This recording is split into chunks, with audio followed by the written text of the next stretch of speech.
Good morning to you. I'm Lindsay Hausman. Happy Friday. It's June the 27th. We begin this morning with a growing threat targeting our youth.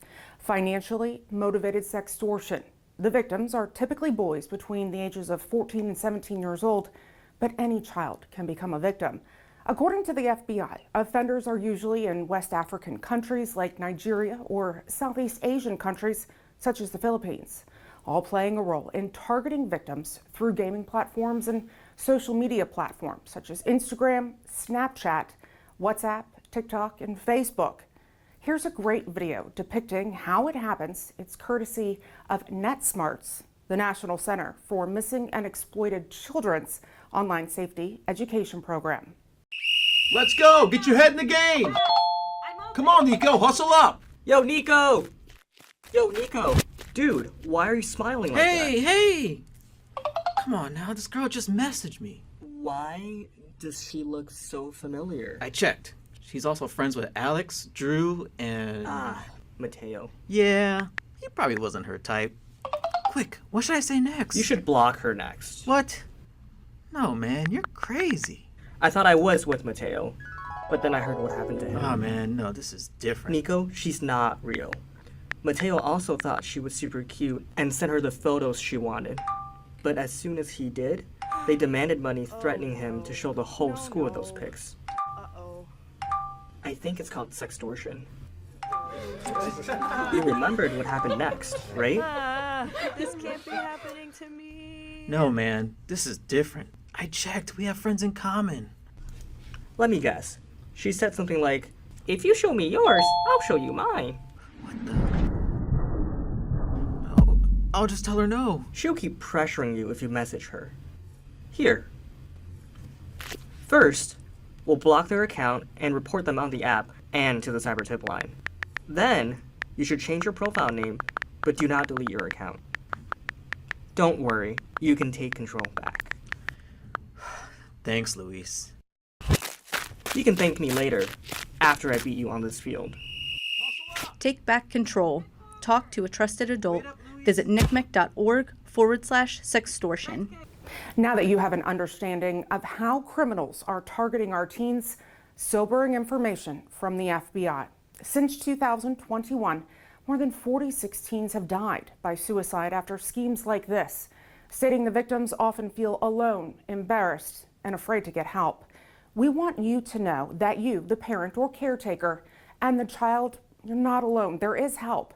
But for the information to get to us, it starts with you.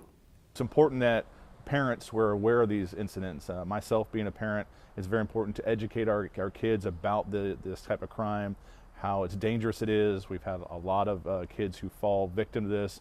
And so this last couple of years, South Carolina has actually passed a law to combat this issues of this sextorting. So it's important that we, as parents, talk to our kids, check on the apps they're using, make them aware of what's going on in that social media world to help combat this issue, to guard our safe ones, our kids. A very important issue as we move forward to educate our kids and educate the public about these issues that we're experiencing in law enforcement. It's very important that if your child is victim to one of these, call law enforcement right away. Don't be scared, don't be afraid. This is a sextorting is something that's happening every day throughout the country. They're targeting our young minors, so it's important that we file the report to the sheriff's office, get a hold of us, let us help combat this and stop from the next victim. You can report cases like this to us by calling 843-524-2777. Also know that there are a lot of great resources online, specifically the National Center for Missing and Exploited Children, as well as the FBI. Of course, we'll continue to share important information regarding schemes targeting members of our community. 29-year-old John Patrick Sheay has been sentenced to life in prison without the possibility of parole after admitting in court Wednesday he killed 25-year-old Jillian Engner in 2023. At the time of the Bluffton shooting, Engner was driving her son to school. Sheay also pleaded guilty to the attempted murder of her son. On Tuesday, former Beaufort County man 26-year-old Jonas Washington was arraigned in a Sumter County court. He's charged with the murder of Sophia Van Dam and the kidnapping of her 2-year-old son, Matteo. The two were reported missing by family here in Beaufort County 2 years ago. Their bodies have never been found. However, investigators say evidence led to the charges against Washington. Well, you can see the Atlantic Basin remains quiet at this time, though we did see our first named storm this week, Tropical Storm Andrea. She quickly dissipated and remained over the open ocean. Now, the lack of early season activity is not unusual. On average, the National Hurricane Center says the first named storm of the season forms around June 20th, which proved almost true to the day this year. Now, between 1991 and 2020, the period used to define what's, quote, normal, the first storm did not form until July or even August. That's in 8 out of the 30 years, roughly a quarter of the time. As always, you need to stay informed, and we'll be sure to keep you posted. And now is the time to make sure that you are storm ready. Avoid having to rush through potentially life-saving preparations by waiting until it's too late. Make a plan today. You want to develop an evacuation plan and know your zone. Assemble your emergency kit for everyone in your family, including your pets, and create a communications plan. Strengthen your home and review all important documents. These are just a few steps to get ready for a potential storm. For additional details to get you prepared, check out our special. It's called Storm Ready.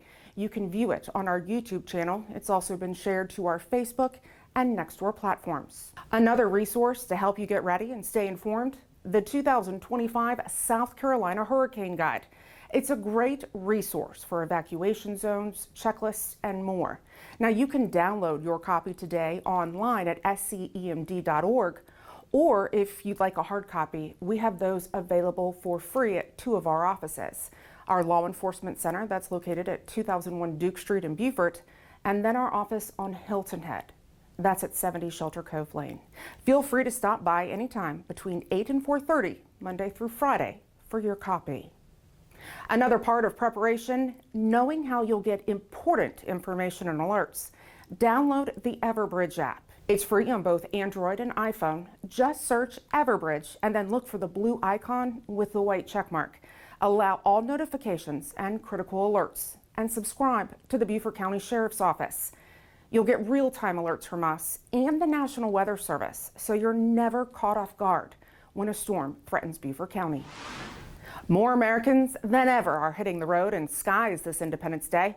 AAA projecting a record 72.2 million people will travel 50 miles or more from home between June the 28th and July the 6th. That's nearly 2 million more than last year. While most will travel by car, that is nearly 62 million drivers expected. Air travel, well, it'll hit a new record as well, expected with nearly 6 million people flying. AAA says plan ahead and pack your patience. Registration is open for the fall session of our Citizens Police Academy. This free hands-on 9-week program gives adults a behind-the-scenes look at the many divisions, sections, and units here within the Sheriff's Office. Classes start mid-August. Apply now online at bcso.net. The annual Dragon Boat Race takes float tomorrow morning. The event at Beaufort's Waterfront Park raises money for cancer patients in Beaufort County. Also tomorrow, the Beaufort Police Department invites you to its 3rd annual open house. That's from 10 to 1. You'll learn about the agency, tour the department, experience virtual training, and more. In Bluffton, the 8th annual CCA Freedom River Run is taking place Saturday. It's a poker run, but on the May River. It starts at 11:30 at Pomona Bay Marina and ends by 4 at the Big Sandbar there on the May. Looking ahead to next week, the town of Bluffton hosts its 2nd annual Bluffton Independence Day 5K. That's Wednesday night at 7 at Oyster Factory Park, followed by live music, food, and fun. Then Thursday, it's the 4th annual Independence Day celebration.